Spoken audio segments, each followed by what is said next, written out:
Huhuli kami ng isda sa sa ilog. Tapos sabi ko, alam mo kuya, kumuha kaya tayo ng malaking net para makakuha tayo ng maraming isda.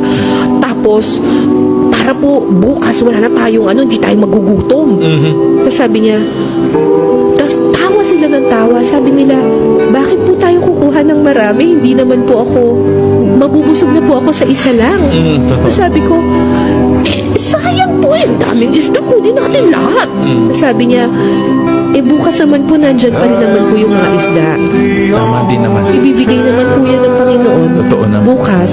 Pero pag ginuha po natin lahat ngayon, baka po bukas hindi na tayo bigyan ng ilog.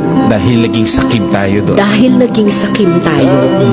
Sobrang talagang sabi ko, grabe, ito yung mga tao na sinasabi nilang uneducated.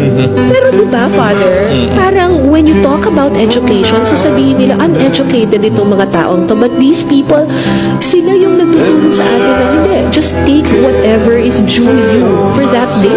Yun yung values na hindi natin makita ng kahit mga edukado, actually mga edukado pa nga ang gumagawa ng hindi maganda. Nanlalamang tayo sa ating kapwa. Nanlalamang. Kaya yung isang siguro doon po sa mga tribo, sabihin natin sa mga mangyan, makikita natin yung community Spirit.